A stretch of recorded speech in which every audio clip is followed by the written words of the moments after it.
Reason number 5,703 that I'm scared of the ocean, the Bermuda Triangle. This has got to be one of the craziest phenomenons to me since I was a kid. Like, I have been so fascinated by it. Now that we covered that, of course, y'all know about the Bermuda Triangle, but I'm going to tell you something I bet you guys didn't know about. The Alaskan Triangle, which is far more sinister than its little cousin, the Bermuda Triangle. I'll tell you that. It is a triangular section of Alaska between Juneau, Barrow, and Anchorage, where over 16,000 people have disappeared, I believe, since 1974. Do y'all understand how many people that really is? Without a trace, no bodies, nothing has been found. And there have been a lot of sightings of things like Bigfoot, skinwalker, and aliens. Now, if y'all have been watching my other videos, we've talked about aliens and how they are...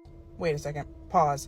TikTok, this is for entertainment purposes only. Please don't ban me. Aliens are actually demons. I said it. There you go. And that ties into the demonic marine kingdom, which I am almost positive. I can only say almost because I haven't been there and I don't want to go there. But I can almost guarantee you that this ties into that. And I can almost guarantee you that there are portals somewhere within this triangle, just like people believe there are portals in the Bermuda Triangle. Now, since y'all know that I come with receipt, let's get into this creature. This is the Alaskan siren. Now, for the sake of time, we're not going to delve into the history of sirens according to the Book of Enoch. I've covered in my other videos. You guys can go check out the playlist on my channel if you'd like. This is called the Kalupali. It is famous in Inuit folklore and basically a creature that presents itself as a nurturing woman, but this is what it actually looks like to the naked eye once the veil is lifted. They lurk under the icy dark waters of Alaska and typically hunt at night, and they target little children that are close to the edge, snatch them, bring them under the waters to unalive them and consume them. AKA, they're terrifying. So many natives of Alaska have seen these things, and you cannot tell me that they're not real. Like, what, is everybody crazy? The demonic entities of the water are in almost every single culture, every folklore, every mythology, you name it. As always, y'all, we're gonna dive into the Bible to connect the dots. We look at this verse that says, "We wrestle not against flesh and blood, but against principalities, against powers, against the rulers of the darkness," remember that, "of this world, against spiritual wickedness in high places." The darkness, right? Now, in the beginning, when God created the world, let's look at verse 2. "The earth was formless and empty. Darkness was over the surface of the deep." Now,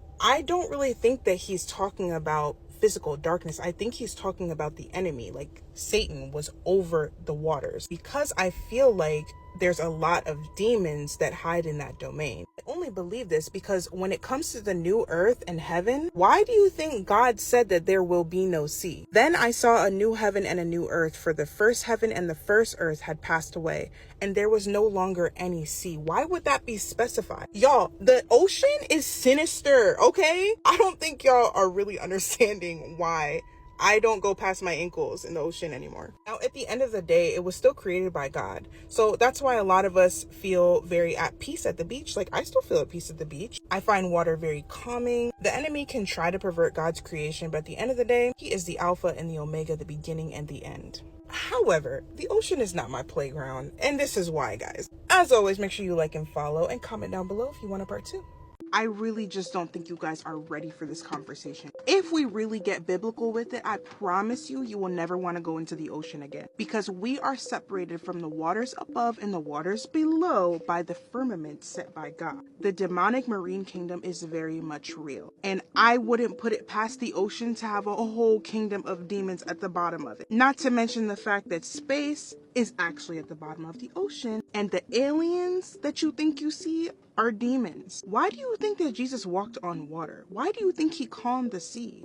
To show dominion over the demonic marine kingdom. Why do y'all think that the demons that were in the pigs begged to go into the water? Because that's their domain. Let's look at the very beginning of the Bible. In the beginning, God made from nothings the heaven and the earth. The earth was an empty waste, and darkness was over the deep waters. Satan is darkness. Another verse, Matthew 12:43, "When the unclean spirit, aka demons, is gone out of a man, he walks through dry places seeking rest, but he finds none." What's the opposite of wet? Dry. And he can't find a home in dry places, so he has to go to a wet one, aka the water. Why do you think demons like to inhabit humans so much? Because we are 70% water, guys. Are you hearing?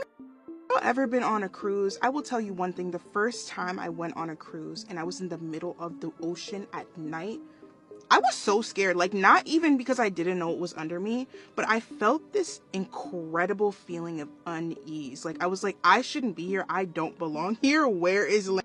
Y'all, there is so much to be said about the ocean. I can definitely do a part 2. We can talk about the Leviathan for one, freaking sirens. There's just so much going on. But it is a wrap for this video. As always, make sure you like and follow and comment down below what you think. This Bible verse is the reason why I'm scared of the ocean. Hands down. On my channel, we've been studying the Book of Enoch and all the things that are in the ocean, including sirens and how sirens came to be. We've even discussed that HE double hockey sticks could be at the bottom of the ocean. Honestly, I find it so crazy that only 5% of the ocean is discovered, and it makes me wonder why we aren't able to access. And I low-key feel like God is preventing us from being able to discover what's in the ocean, because if we actually find what there is to be found, it's over. Like, it's over. So I was reading Genesis, right? Like the creation of the world. And y'all, there is a verse that stuck out to me and it literally sent shivers down my spine. I'm gonna read the first 2 verses and you tell me if you see the same thing I see. In the beginning, God made from nothing the heavens and the earth. The earth was an empty waste and darkness was over the deep waters. And the Spirit of God was moving over the top of the waters. Guys, please tell me that you got it. Do you got it? That means that before there was anything, before there was us, before there was, I'm literally like, I'm never swimming again in the ocean. Before there was anything, there was the water. There was deep waters, okay? I just want you to let that sink in, for real. I don't know about y'all, but whatever is hidden in those oceans can stay hidden, because that means that whatever's in those waters has been there from the dawn of time. But we got scientists over here trying to find mysterious caves and new species. No, I'm good. Whatever's in that ocean is older than Pangea, older than you and me. I don't even want to know.